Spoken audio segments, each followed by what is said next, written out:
Manik, saya dari kelompok 5. Saya akan mempresentasikan PPT dari hasil ringkasan jurnal kami yang dimana berjudul pengembangan bibit nanas dengan metode kultur jaringan tumbuhan, kultur kalus, nanas, Ananas komucus L. Baik, di sini saya akan menjelaskan apa-apa saja isi dari PPT dari kelompok 5 yang berjudul pengembangan bibit nanas dengan metode kultur jaringan tumbuhan, kultur kalus nanas, Ananas komucus L, yang dimana anggota dari kelompok 5 itu yaitu saya sendiri Mika Selviana Manik, kemudian Yani Pesianipar, kemudian Iwan Dani, kemudian Wahyu Richard, dan kemudian Aldi Prasetyo.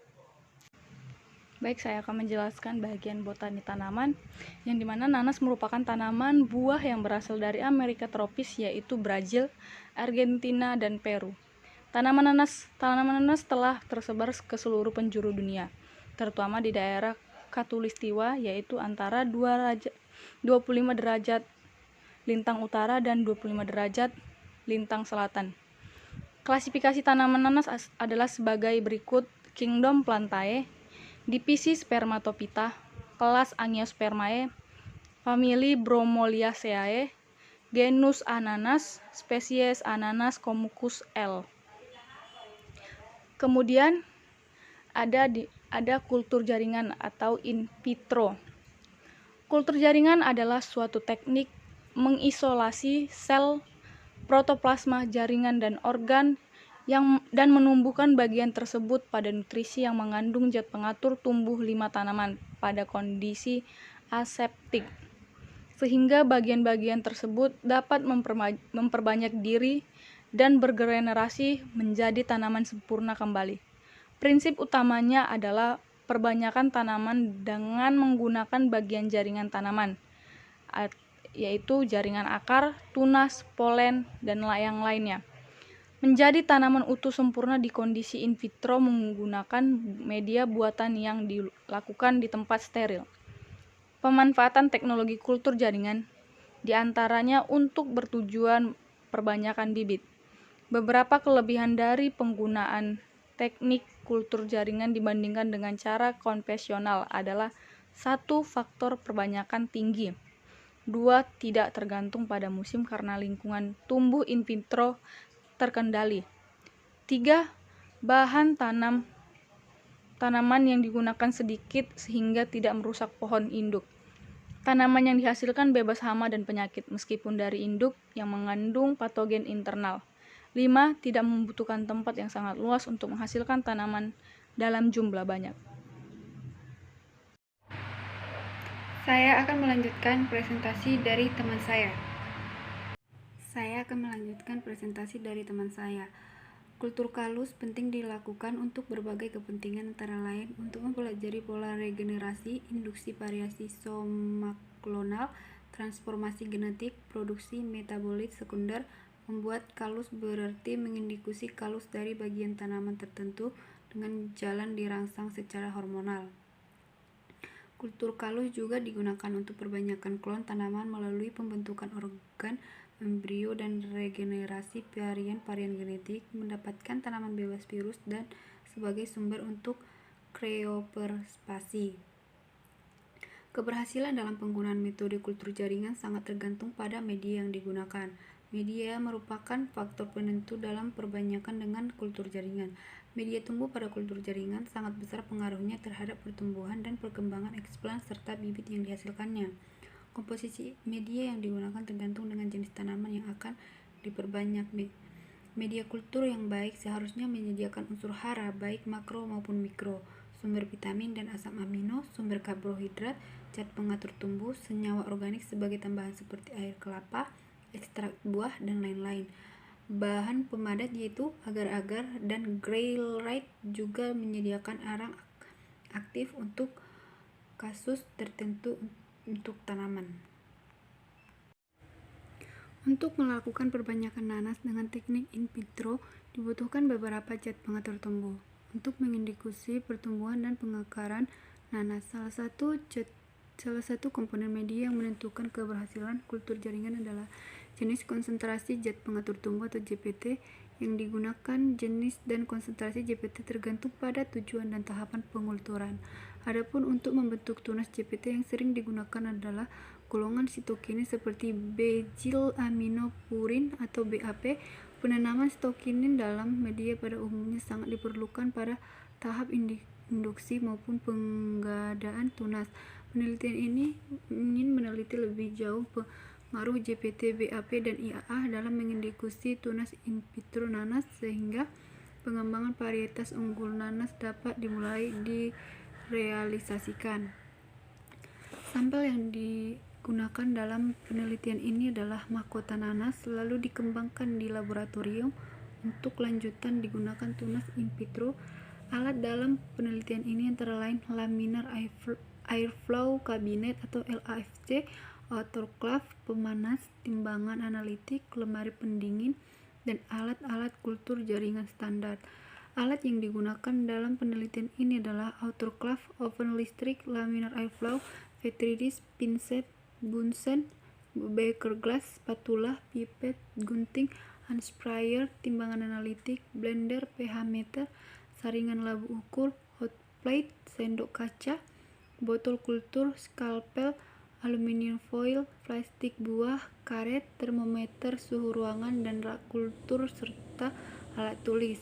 Bahan yang digunakan adalah alkohol 96% dan 70%, NaOH1n, HCH1n1n, aqua steril, deterjen, agar-agar, kertas label, tisu, sukrosa, media murahik N-scoop atau MS, myo-inositol, polipinil, polipirolidon atau PVVV, CA patenat, JPT BAP, JPT IAA. Bahan yang digunakan dalam penelitian ini adalah planet tanaman nanas, media MS padat, ekstrak jagung muda, kinetin, aquades, alkohol 95%, agar-agar, dan kertas label.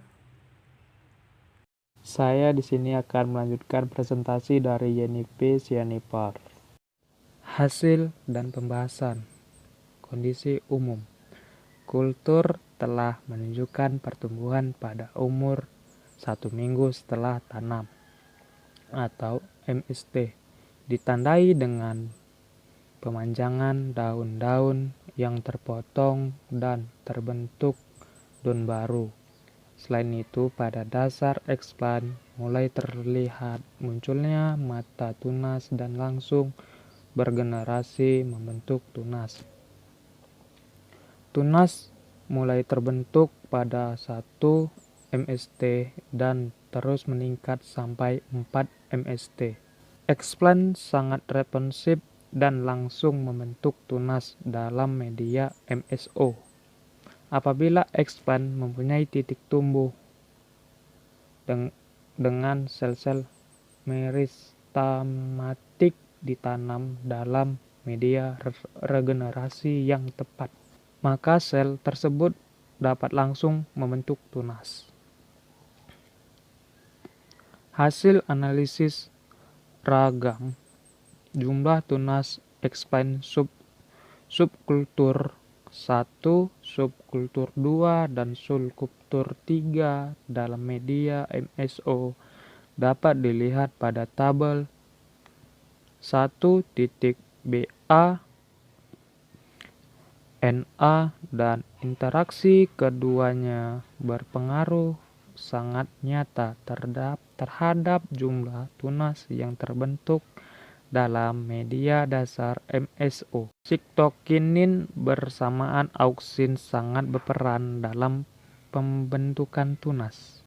Waktu terbentuknya kalus. Kalus mulai terbentuk 14 hari setelah induksi atau hasil perlakuan kinetin 0,5 ppm tambah 2,4 D 2 ppm dan kinetin 1 ppm tambah 2,4 D 1 ppm sampai hari ke-17 setelah induksi. Hasil perlakuan kinetin 0 ppm tambah 2,4 D 2 ppm. Daun yang tidak ditempatkan pada media MS tanpa pemberian GPT 2,4 D dan kinetin tidak menghasilkan kalus sampai akhir penelitian. Kemudian akan dilanjutkan oleh teman saya.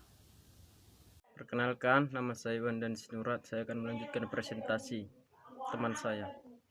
Saya Iwan Dani Sinurat akan melanjutkan warna kalus yang muncul. Beragam kalus yang dihasilkan dari perlakuan kinetin 0,5 ppm tambah 2,4 D 1 ppm berwarna coklat, skor 1. Diikuti dengan warna putih kecoklatan. Perlakuan kinetin 0, ppm tambah 2,4 D 2 ppm, kinetin 1 ppm tambah 2,4 D 0 ppm, skor 2. Hingga berwarna hijau keputihan, skor 6. Kalus putih kekuningan hanya dihasilkan dari perlakuan kinetin 0,5 ppm tambah 2,4 D ppm, skor 4. Tidak dihasilkan kalus yang berwarna kekuningan, hijau, kekuningan, dan hijau. Warna daun mengalami perubahan setelah 7 HSI seterusnya dan mengalami pembengkakan. Warna daun semakin berubah menjadi coklat. Beberapa daun membengkak dan membentuk kalus yang bergerombol setelah 28 hari induksi kalus.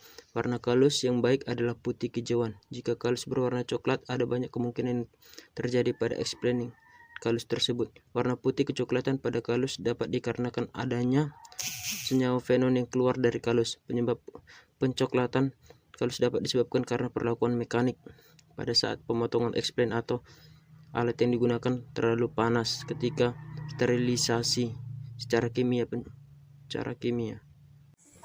Saya akan melanjutkan presentasi dari Iwan Dani Sinurat.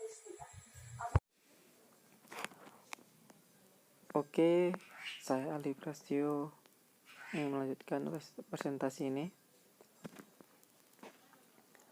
Tinggi planet data. Pengamatan tinggi tanaman planet nanas terhadap pemberian ekstrak jagung muda dan kinetin pada media MS secara in vitro pada umur 8 minggu setelah tanam dapat dilihat pada lampiran 4. Dari hasil analisis sidik ragam ANOVA dengan rancangan acak lengkap atau RAL, faktorial terhadap pengamatan tinggi tanaman planet nanas menunjukkan pengaruh nyata pada faktor pemberian ekstrak jagung muda dan kinetin serta interaksi kedua perlakuan menunjukkan hasil yang nyata. Pada tabel 1 disajikan data rataan tinggi tanaman pada umur 8 MST beserta notasi hasil uji beda menurut metode Duncan Multiple Range Test atau DMRT 1%. Jumlah daun. Data pengamatan jumlah daun dengan pemberian ekstrak jagung muda dan kinetin pada media MS secara in vitro terhadap pertumbuhan planet nanas serta sidik ragamnya dapat dilihat pada lampiran 5. Dari hasil analisa sidik ragam ANOVA dengan rancangan acak 14 lengkap atau RAL, faktorial terhadap pengamatan jumlah daun planet nanas menunjukkan pengaruh tidak nyata pada perlakuan pemberian ekstrak jagung muda dan kinetin pada media MS secara in vitro serta interaksi kedua perlakuan berpengaruh tidak nyata. Pada tabel 2 disajikan data pertambahan jumlah daun planet nanas pada umur 8 MST. Kesimpulan, warna kalus mulai dari warna coklat, putih, kecoklatan putih, kekuningan sampai hijau keputihan. Ada pengaruh nyata GPT 2,4 -D, sementara kinetin tidak berpengaruh nyata. Interaksi keduanya memperlihatkan pengaruh nyata terhadap biomasa kalus. Kinetin 2,4 D berpengaruh nyata terhadap tinggi tumpukan kalus. Namun interaksi keduanya memperlihatkan pengaruh sangat nyata. Tekstur kalus bersifat kompak dan perlakuan tanpa kinetin atau kinetin dosis rendah dengan peningkatan dosis kinetin dan 2,4 -D. Tekstur kalus bersifat remah dan bernodul. Ada pengaruh sangat nyata perlakuan GPT 2,4 -D, kinetin dan interaksi keduanya terhadap luas permukaan kalus. Zat pengatur tumbuh atau ZPT, sitokinin, auksin tidak berpengaruh pertambahan jumlah tunas, namun interaksi keduanya mempengaruhi jumlah tunas. JPT sitokinin, auksin berpengaruh terhadap jumlah daun, interaksi keduanya tidak mempengaruhi jumlah daun. JPT sitokinin berpengaruh terhadap jumlah akar, auksin dan interaksi keduanya tidak mempengaruhi jumlah akar. Semakin tinggi konsentrasi sitokinin yang diberikan akan semakin menurun jumlah akar yang terbentuk. Dibutuhkan kombinasi tertentu untuk meningkatkan jumlah tunas, jumlah daun, dan jumlah akar tanaman nanas. Sekian, terima kasih.